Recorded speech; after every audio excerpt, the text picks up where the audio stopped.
What's going on, Cats fans? We're back. We're back. It's Ben, it's me, it's Anna. How you going, Anna? Not good, I'm assuming. Not good, not at all. Not at all. We lost to the Gold Coast Suns, and we are now 0-3 to start 2023. Anna, is it season over? Are you prepared to call it yet, or shall we wait for a few more weeks? As I've said before, I'm the eternal realist, and it's very difficult seeing us coming back from that when we played that abysmally. At least with the Collingwood game, we actually kicked over 100 points and showed something. And at least with Carlton, we pushed a little bit, but this was nothing from the get-go. So, And it seemed to get worse and worse every quarter. I don't know. There was some. You keep thinking, oh, the Cats will find a way. They'll put it together. They'll somehow run over the top in the fourth quarter. It'll just click, and then it just didn't, and it just became a laugh, a joke in the end. I couldn't handle it. I actually started packing up and getting ready to record the show about 5 minutes to go. I couldn't cope anymore, and I tried to stay off Cat's Twitter a little bit because I thought that's going to be a bit of a toxic environment, but we have to talk about it. It's part of being a Geelong supporter is, enjoying the wins, but it's also commiserating with each other, hopefully in a somewhat positive way. Not always easy, but we're going to give it a crack. Is there any... I'm going to hit you with a really hard one to start with, Anna. And we're going to go off a little bit of script today. We normally have a bit of a run sheet, but it's pretty hard when, A, you come off a loss like that, and B, you pretty much hit record 5 minutes after the game finishes. So we're just going to wing it a little bit. But Anna, was there anything you liked from the game other than that it finished? no. Nothing. We No. fumbled everything, didn't hit a target. No. And I'm not sitting here worried about, oh, we don't have the skills, because we have the skills. 3 games ago, we won a flag. Yep. And it's a very almost unchanged side. The thing I'm worried about is, where's the passion? Where's the care? Looks like they don't care. And that's Yeah. a big issue. I just don't know where it's gone. I'm okay with losing, but we're not losing with dignity.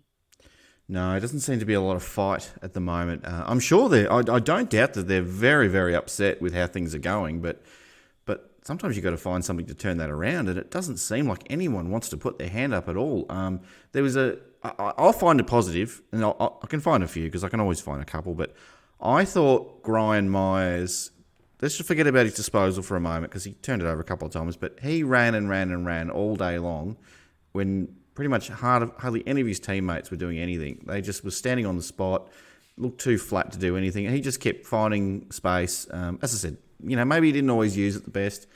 He did set up a few shots at goal and so forth, but I thought at least he was going all day long. He was running up and that good link option for us, and he kind of gave us something, but Jezza can't looked win with one player. Jezza looked good at times, just didn't convert. I think he got one goal. Hawkins, did he play? Yeah, he played. He was.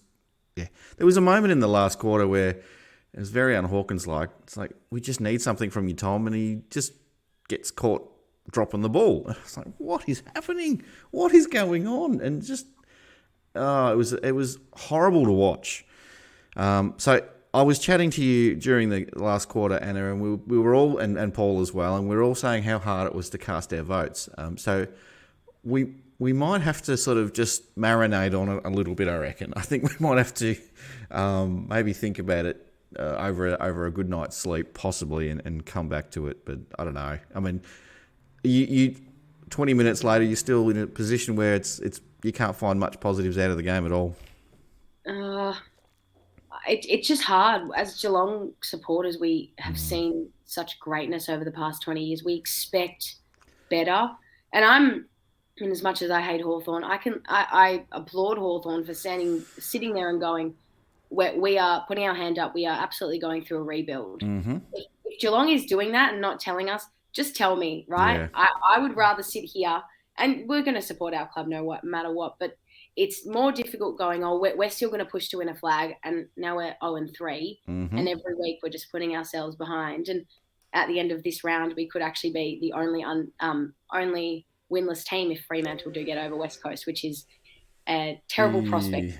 Yeah. Yeah, which I would money would be on Fremantle, I would suggest, even though they always wreck me in the footy tipping every Sunday afternoon in the twilight game. I guess another positive, Anna, is we're looking good for that number one pick in the national draft at the end of the year. That's looking good.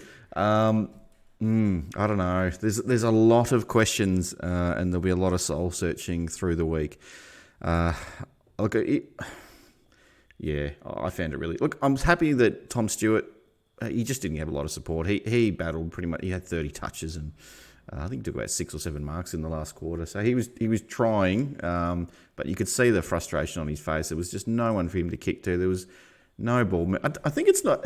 Part of it's a lack of. It's part of it's the boys just aren't putting in that extra 1%, 5% or whatever it is to turn the game. There's another part of it. It's just the chemistry's just not there at all. It's just what was clicking last year is not working anymore. So I don't know. I do not know. Let's go to the tweet. Let's go to the Cats Twitter because I'm sure it's a lovely, happy place to be. Not a completely non-toxic environment at the moment. I did sort of encourage it a little bit with one of the tweets. So I did sort of allow people to vent a little bit because we need to vent. It's okay as long as you don't come too hard. And I'll skip over some of the horrible ones. I'll start with an easy one. Carla says we are desperately missing Joel Selwood's leadership. What do you think about that, Anna? I chatted to my dad a bit about it. I was at the Carlton game last week and the Collingwood game, and seeing it today. We're never going to have another Joel Selwood. We're not. We're all unfortunately having to come to terms with that, and that's not just saying how he was a fantastic player. He was this once in a lifetime leader, and we're looking to Danger. And I'm not here to come down hard on Danger, but he looks lost. He doesn't look like himself. Yeah. But who's to say? Stewart's been out. Blix hasn't been doing much either.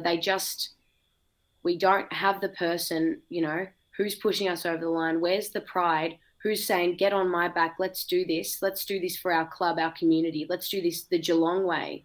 Nobody's doing that. And it's not a premiership hangover. No, it's something else. I don't believe in any of that. I just think we're lost. And it hurts because we were lost a bit last year when we were 5-4 halfway. We got to round 9 and 10 and we were sitting there going, oh, what are we doing? But at least we were getting some wins. Yeah.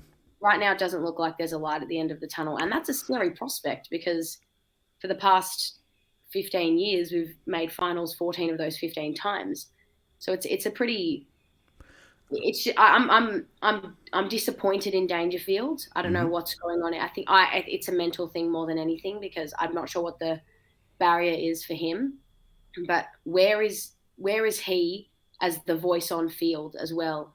We're not gelling. You said it before. We don't have that chemistry. There's a lot of new faces in the team, I guess, and that's probably not helping. It's funny when Reece Stanley goes out of the side. Everyone wants him out, and then as soon as he's out, it's like bring him back. I didn't think, apart from maybe one quarter, I didn't think Segler played his best game at all. Far from it.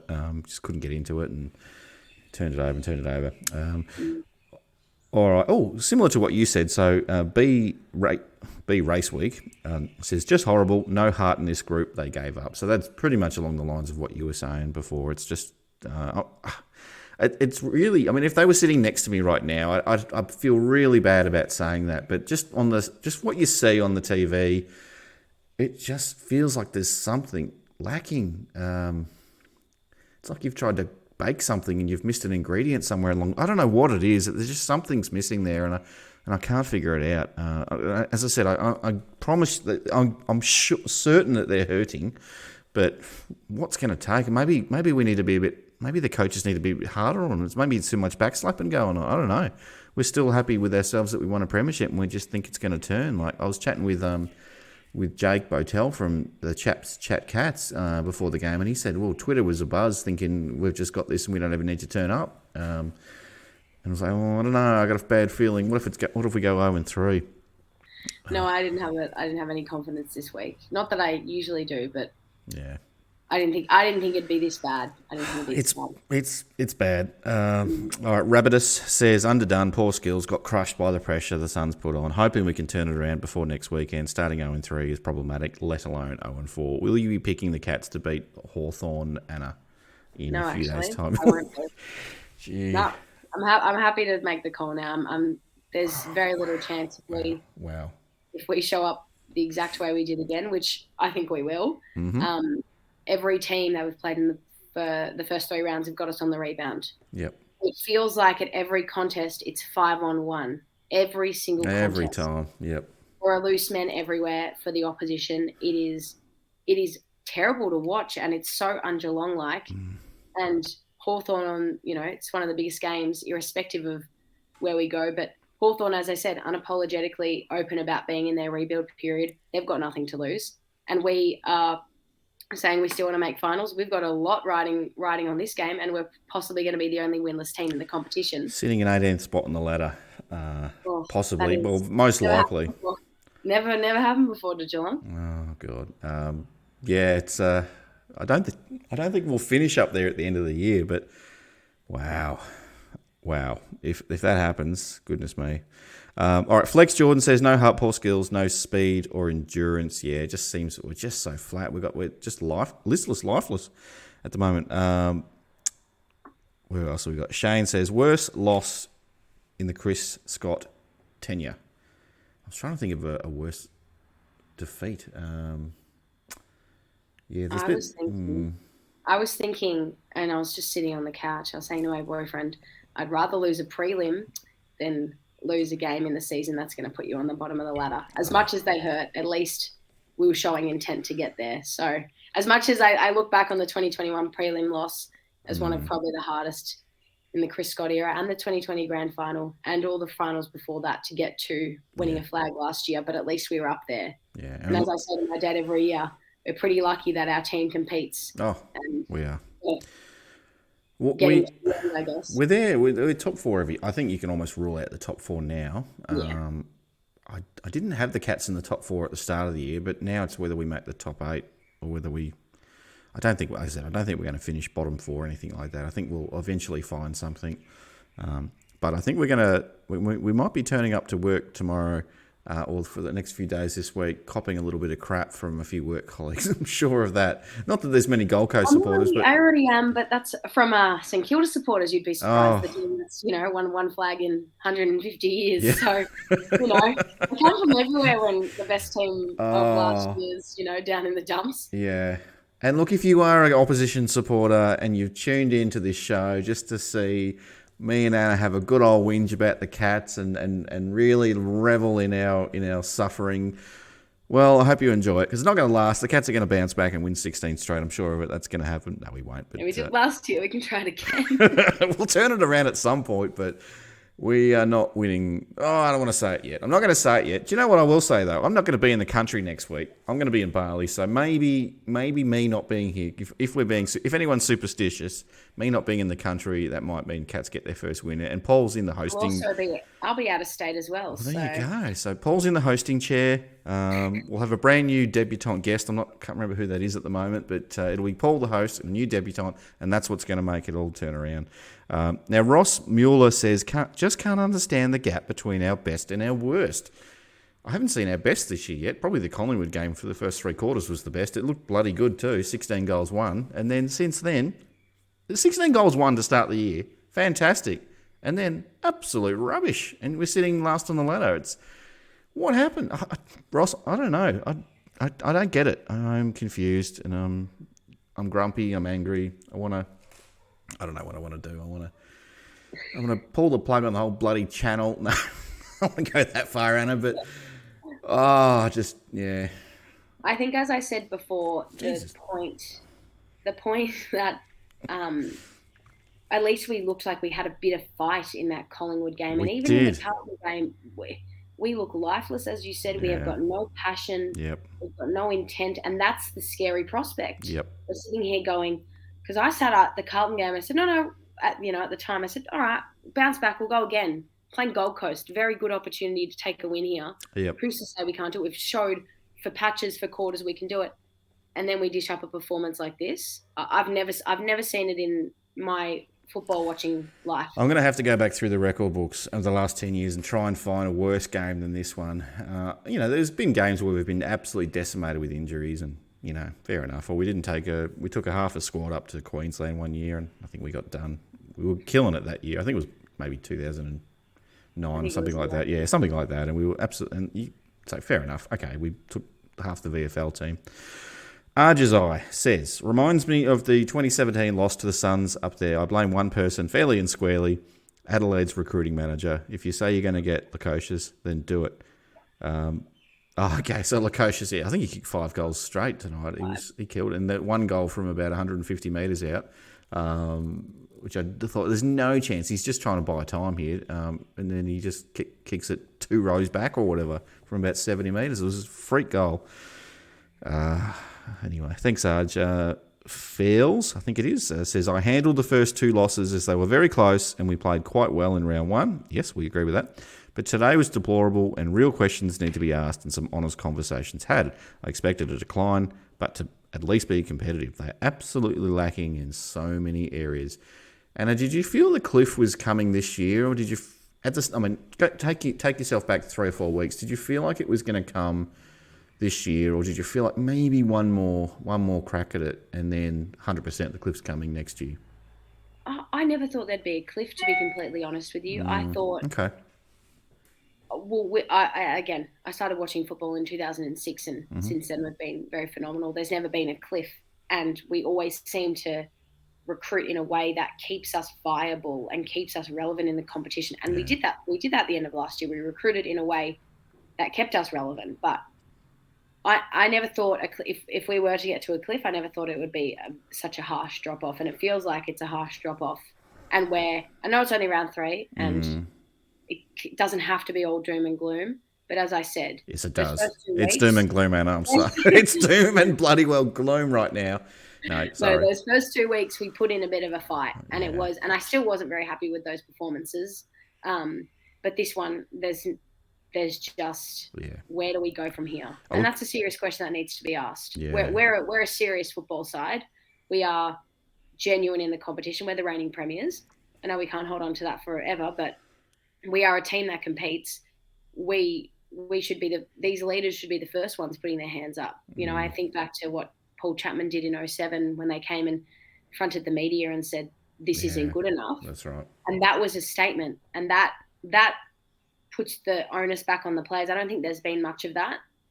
Twitter can go off and be angry, but there's nothing going on within right now that's making me go, all right, next week will happen. Or I can see positives out of this game where I see, there's a patch of chemistry, or there's a patch of this, or someone played a really great game. No one really played a great game. Let's be completely honest. No one played great. That's for sure. There wasn't a Jeremy Cameron type of performance like there was against Carlton where you could say, okay, Jeremy was probably the best player on the ground or in the votes. But there was we probably didn't have anyone in the top 6 players on the ground today.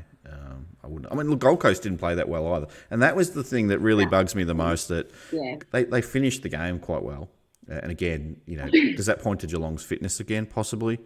We're getting run over the top by Gold Coast. I don't know how hot it was up there today, but oh my goodness me, there's so many questions that we're going to have to digest through the week. Anna, it's a bit of a worry.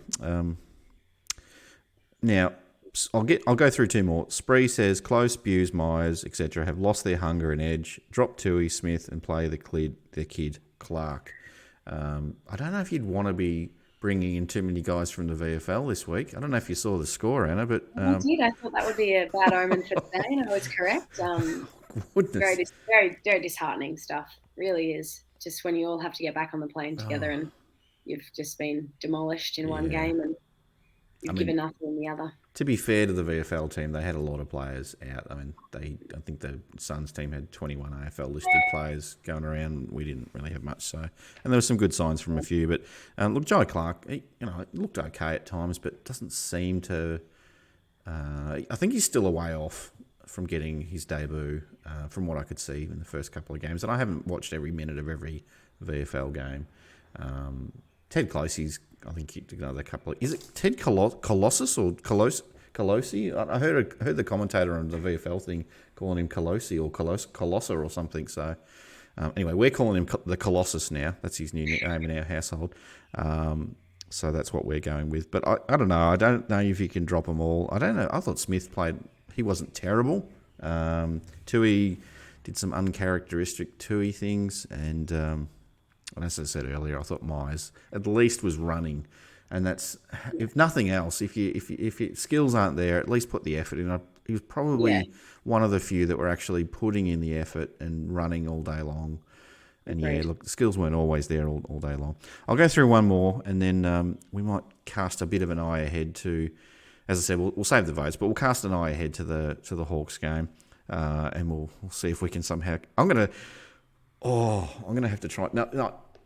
All right, so I'll read one more and then I'll come back to my point. So Madhu seems most of the boys have gained an ego after the premiership and become extremely lazy and had so many skill errors. Apart from SDK, we haven't talked about him yet, Stewart and Jezza, there's not one player from our grand final that looks arsed at the moment.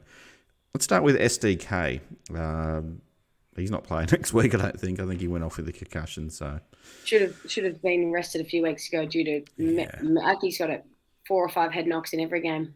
Like he's been bashed around, the poor kid. He would have been managed, you'd think, anyway. The way he's been copping it. He copped one earlier in the match, and then he copped that. So I think he was mouthing to the doctor or the trainer saying, "Where am I? What happened?" That kind of thing. Yeah.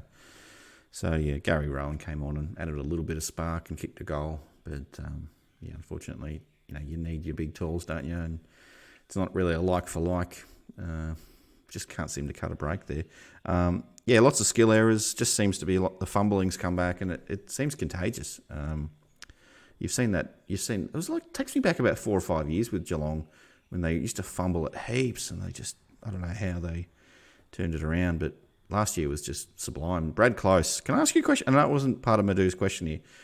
Now, Anna, that we love Brad Close on the Hoops channel. You know that, right? And but I'm going to say something now, and it's probably going to upset a few people that love Brad Close. And I think it's time that Brad has a spell in the Magoos. I think he's just really struggled this year and hasn't looked anywhere near the Brad Close that we've come to know and love. Do you have an opinion on that? Tell me I'm wrong. Like, tell me I'm being hard on the guy. I don't know. I think it's natural. We sit here and we're going, "Oh my God, we're 0-3," but some teams haven't seen their club come off the bottom for the past 5 years. So, I think it's okay and very healthy to, need a spell in the twos. I don't think there's anything wrong with it. I think it's the right way to go about stuff to get your confidence back. I liked, over the years we've brought players back through the twos to gain confidence from a suspension or injury or just needing a bit of a refresh. Yeah. If it felt like, I don't know, I saw Jeremy Cameron's, he did a podcast with someone and he talked about the way that they, the celebrations of premiership carry on and all of that stuff, which is fine because we know what happens. But it really disappointed me that it came out, in round 2 of the next year, and you're hearing things like, "Oh, it was terrible coming back to training. I was overweight. I didn't want to be there." Just that stuff, and we all know what happens. But to have that now online, and all the media outlets wrote about it, it's embarrassing. It's hard to swallow and go, "All right, they don't look like they're taking it seriously, and this is why we've lost the first 2 games. Now the third game." It just, even though no one's spoken about it except for Jeremy Cameron, you can see that there is something fundamentally wrong right now. Yeah. And I'd expect someone to call it out within. The media is always going to call out teams who are doing terribly. That's just their job. But what's going to change? Who's going to step up? And that's the thing. I left the Collingwood game going, "Oh, I'm okay with that. That's Collingwood. They look like they're going to be the early benchmark. That's fine. Carlton are hungry for revenge for last year. That's fine." Yep. We could see where those issues were. We could see where those issues were, and we could go, "Okay, I know where the immediate change needs to come. I can't see it now. I have no answer." And that's a scary prospect. I know. We're sitting here going, everything went wrong, and it's not like, "Oh, Stewart will come back in and fix it." Well, Stewart came back in and it didn't fix it. "Oh, we'll get Duncan back." Well, I don't think Duncan's going to do much if we still dish up the exact same performance next week. It's very scary as a supporter to sit back and go, there's no light at the end of this tunnel. I don't think bringing in a 32-year-old or however old he is going to make a big difference. Yeah, you're right. I don't know what the answers are, Anna. I really, really don't. I wish I did. And when you record a show straight after, like normally we've had the luxury of recording these shows a day or two after the game, and we've had a chance to analyse it and not be so emotional and all that. But I'm sitting here right now, half an hour, 40 minutes after the game, and I just really don't have any answers at all. I just don't know what the fix is going to be. I don't know who the player to bring in is. Yeah, there's still some injuries and so forth, but I think that can only last so long. We talked about at the start of the year how much depth we had, but clearly we don't. And we also talked about how we want to win it this year for Max Holmes, but maybe we didn't want to win it that much. Maybe we didn't care enough in the off season to give it a good crack. So, oh well, it is what it is. I don't want to be ungrateful either. So, it's hard to win premierships, and there will always be premiership heroes, no matter what happens this year. But yeah, it's hard. It's hard to take. It is definitely hard to take. Yeah, agreed. Sorry, and I'm just having a coughing fit. All right, so just before we finish up, quick look ahead to Hawthorn. I'm going to lose. You might have to talk, Anna, because I'm going to lose my voice. Oh gosh, Hawthorn. What is the prospect of Easter Monday? I think there's a lot more riding on this game than there was last year, to be completely honest. I think, as I said before, Hawthorn are unapologetic about being in their rebuild phase, and they're falling back on the fact that they're trying kids out, they're trying things out to build for the future. But unless we hear from Chris Scott, our plan is still solid that we want to play finals and potentially win a premiership, which, as I said, each passing week gets less and less chance if we keep dishing up performances like this. So I'm not sure. I look at the Easter Monday game last year and we ran out of steam.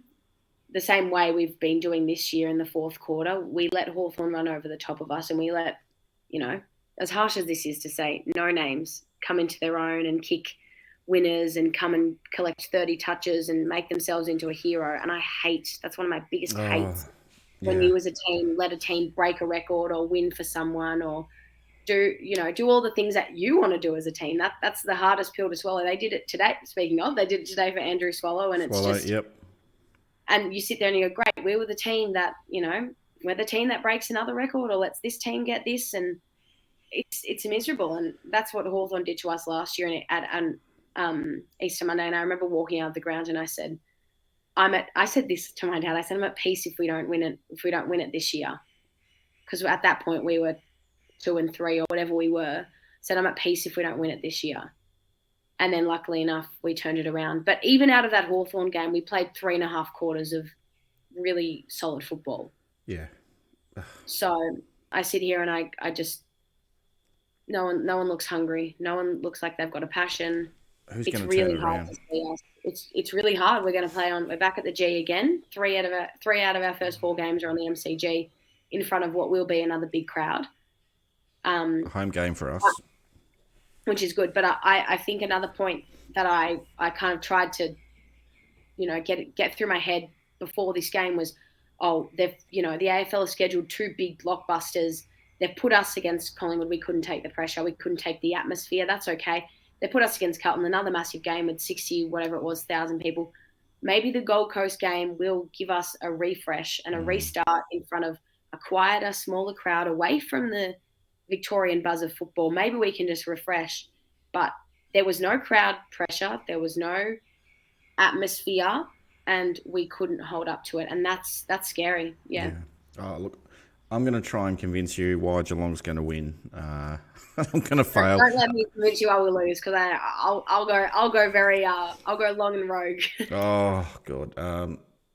So I have my gut tells me that the Cats, and you mentioned it before, that when Chappie came out after round 5 in 2007, after we lost to the Kangaroos, Chappie came out and just blasted the club in the press and just said something's got to change, and along those lines anyway. And I think this will be that game. I think Hawthorn should be very nervous. I think we're going to come out absolutely guns blazing, and what you saw in the last 3 weeks is going to be a distant memory. I think we're going to absolutely just torch the Hawks in that first quarter. I wouldn't be surprised if we kicked 8 goals in that first quarter, and then ran away with a 80 or 90 point win, and really just put the season back on track. I'm not saying we'll win the week after that.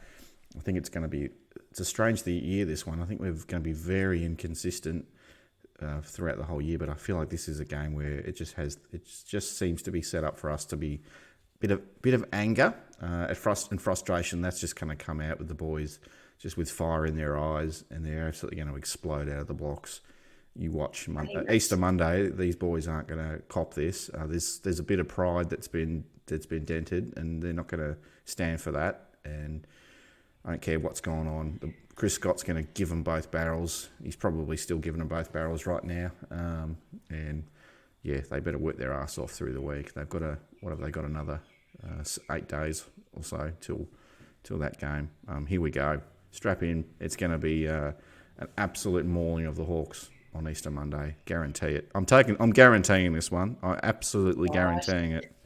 You've convinced me somewhat. I think the point you just made about, we've got a point to prove. There's got to be some anger. As I said just before, those two Carlton Collingwood games, you can almost write off when you go, understand why Collingwood wanted to get revenge, and they've dominated the first 3 rounds. Understand why Carlton wanted to prove their point. They've made natural improvements. They were on the edge of the 8 last year anyway, but I don't understand this one. No. And if the playing group wanted to write off the first 2 rounds, we should never write off a round, but I'll give them the benefit of the doubt and say they wrote off round 1 and 2. But this, you're right, we absolutely need to come out ruthless, full-on footy, the way that we want to flag, the way that we've been competing for the past 20 years. Yep. Where is that? That's what we need. We're going to bring it. I'm telling you right now, as I said, take it to the bank, everyone. The cat is coming hard for the Hawks. The Hawks better get ready for some pain because it's coming. And I think we did well to get through that. A bit of a shorter show, this one. As I said, we'll probably think about our votes a little bit over the next day or so. I might put out a show midweek, maybe the Wednesday show. When I do it solo, I'll share our votes and talk a little bit about that and have some more thoughts. And there'll be some things in the news, and I'm sure the AFL media will absolutely tear us apart, and will be the talk of the competition for the next few days because they just love picking on a carcass, don't they? So here we are. Pick away. Enjoy it. It's not going to. I don't think you'll see Geelong 0-3 much. Here we come. But anyway, we are doing. If the mission was to tank for 2023, so far it's going very well. A win for us.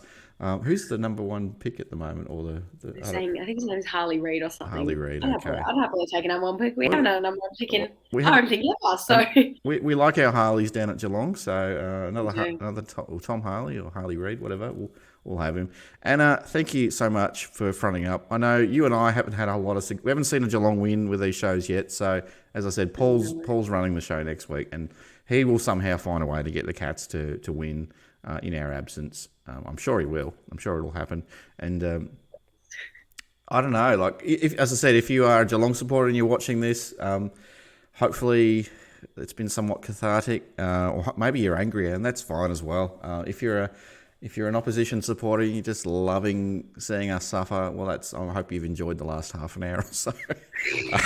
Because I know I do. When I always jump onto the other YouTube channels when they lose and get a little kick out of seeing the frustration. So it's their turn now. And thanks for being on the show again. You're always amazing. And we'll leave it there. I think we'll go and we'll suffer, and we'll I'm going to have a big long nap till Easter Monday. Try and enjoy it. I think that's the way. Think, right? Enjoy your trip away. Yeah, I will. Take care. You too. See everyone. Go Cats, I suppose. Always go Cats. Oh, no. See everyone. Bye. Yeah.